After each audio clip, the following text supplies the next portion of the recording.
I felt like a fish going through this whole nother world. It's such a beautiful film, and it felt so authentic and so natural. How did you come up with this story? Well, this is going to sound like really heavy, but I feel like it's consciousness, like a senses of self. We all have like multiple versions of ourselves and a sort of core self, and that made me think of dimensional planes. So I was like, how cool would it be to tell a story on a VHS that's been like recorded over? And so I was like, I'm going to take my mom's old wedding VHS and then take that and sort of go through the dimensional planes of like a VHS recorder throughout time with different stories that all sort of interconnect. So that's why the guy looked like you. Is that your dad? Was it in the wedding? Oh yeah, I'm like yeah, because I was like, is that you? Did you get married? No, I'm a little boy then. I know, but he looked so much like you. Looked so much like your father.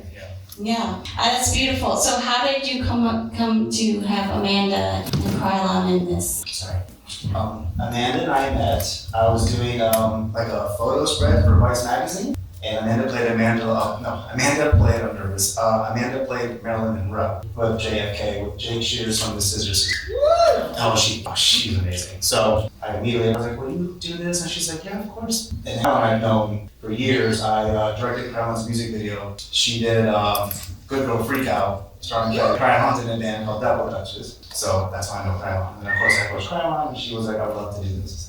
Amanda, can you talk a little bit about why you decided to do this film?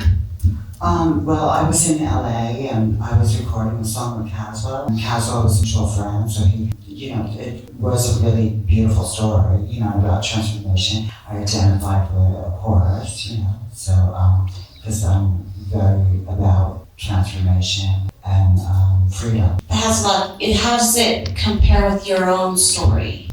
It's very similar, I always felt, I thought I was a girl, pretty much. And my mother was maybe more accepting than the mother fish, I think, because she would kind of accept me and kind of like figuring out, like when I was very little. And she always knew that I was different. I had her love. It's wonderful. Krylon, how did you become involved? Me and JB have done for several different projects, and my junior journey has been so open, and it's been ongoing for a while. And I don't know. I jumped right into it because anytime when the trans journey is displayed in a positive and creative way, I want to be involved in that. Because it is a positive and good thing to be able to live your authentic truth, right? And to be able to present that to the world and to show that it's a reality that we exist. And having allies or having family and having friends that celebrate that is super important. So I wanted to jump on and embrace that journey with. What was it like What was it like to see yourself? Because you look so cool in this film. I was like, wow, honestly, when JB told me what I was going to be wearing, I was like, oh. I mean, back in the 90s, I was, part of the club scene in New York City, and it was like going back into the 90s and throwing on some really amazing outfits and all in the name of art. I'm an artist, and I love doing everything in the name, not everything, but you know what I mean? A lot of it in the name of art. I love the neon makeup, it just looks so cool. I want to do that. I want to be you. I want to do it. It's so cool of you. Yeah. So what has been the audience's reaction, JB, to your film? It's been pretty good. We did New York and the Chelsea Film Festival, and we were right there in Union Square. It was packed, and they loved it. I mean, that's why I wanted to tell the story, because, as I said earlier, with my art therapy class with the kids, they really I could see their kind of third eye sort of squinting at it, they're like, and that sort of, I don't know, that kind of day glow airbrush approach to consciousness really works with them, and now I'm sharing it with just randoms, and it's working again. Well, we appreciate you coming to such a small town and sharing it with us, because we get forgotten a lot, and this means a lot because we need you. We need these stories. We need you to be here. It makes a big difference, and I know we don't have the biggest crowds, but your impact that you have here, just being here and bringing this here and believing in us, is changing so much. And thank you for seeing us and being here tonight? Well, I'm a big boy from Miami, breast cancer, born and raised. So, well, I guess I say that to say my dad, he's from India, North India. So Bollywood was a big thing in my world of music. So in under 30 seconds, I wrote a dark musical comedy called Sport. That was like a feature film. And that's so far been my biggest moment in. Like I got it onto Netflix, I won Tribeca, it was like #1 on Netflix back in like 2014. And that brought me into film. Before that, I was doing like installation art. I really wanted to be like a Basquiat. I was stacking tree logs with graffiti on them in the subway in New York. The next day they would be gone. I was like, how do I do this? Like that was what I was doing, and I was trying to do installations with like messages and stuff. But when I wrote the script Sport, I randomly got funding for it, which is like shocking because I'm like nobody. Then it took off for me, and it was on Netflix, and that brought me into film. And ever since then, I made music videos and stuff, which is how I got brought into Krylon. I'm just following the white rabbit. So. Well, you're doing great. Thank you so much. So you said your last project here was a VR movie, and then you come to this, which is, multimedia and 3D. Like, what led you from like traditional film to VR to what we just saw, which was absolutely incredible? Y'all are so cool. Right? Wow, I'm here for it. Thank you. Regarding last year, Passive Power was like about breathing and you're flying through. I mean, it's very on. If you see it, you're like, yeah, we get it. It's very big.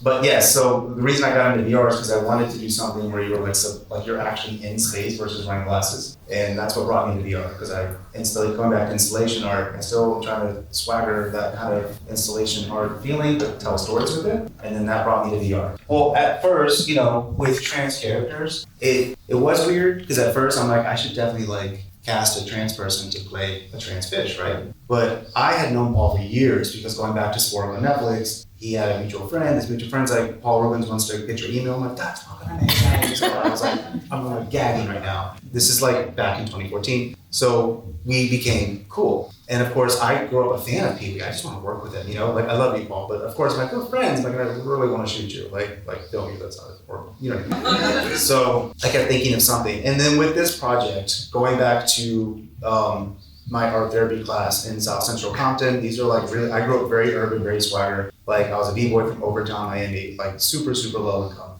So I'm working with kids that I relate to as a kid. And these kids they're jagged. They're not, love and life, like, bitch, shut up. Like, they're from a very different, angle. And I was hoping that with Paul, because they're all like Pee-wee heads, I could get this like audience to come in that is of our community, but also outside our community, because I really feel like the message has to go to people who were like, I would never, and then they, hopefully, I can achieve some sort of progression. And then I reached out to Ginger Spice and the Spice Girls, who I don't, and she shockingly said yes to play the mom. And my intention was to sort of get to people who maybe wouldn't watch it, but because of their stardom, they would bring them to it, and then they would do something healthy while including our community. Can you talk about what you think, what can we do more to help change the way we see trans? Well, I think it's about, do your research, right? Go out and educate yourself, because it's not like trans people just appeared the moment we decided we were not supposed to be here,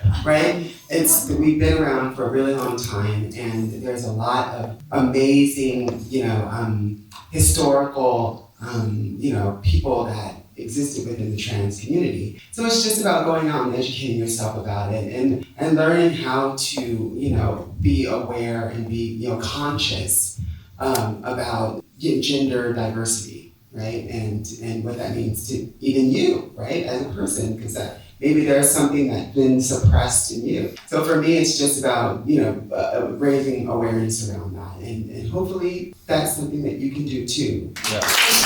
I do want to say also, back to Pee-wee, his documentary's out on HBO, and you guys have to watch it. I had known Pee-wee was gay for a long time, and a lot of our connection was like getting stoned and me just being like, dude, just be yourself. Like, fuck these clowns. I'm sorry for cursing. But it was just so sad. And then like, okay. And the story's a lot, I know it's sort of like, well, I heard, and like, watch the doc. It's a lot more sort of intrepid and layered, and he's extremely vulnerable, extremely honest. It really is a legacy doc. It's beautiful, beautiful. You will see the side of Paul that myself and anyone who knew him sees. It's really, really heartwarming. And that's another reason why I wanted to do it, because I've known him for years. I'm like, dude, just be yourself. And that, in a way, wove into this. So, but please go see his documentary. Oh, and this is a book. Sorry, I'm like a lot.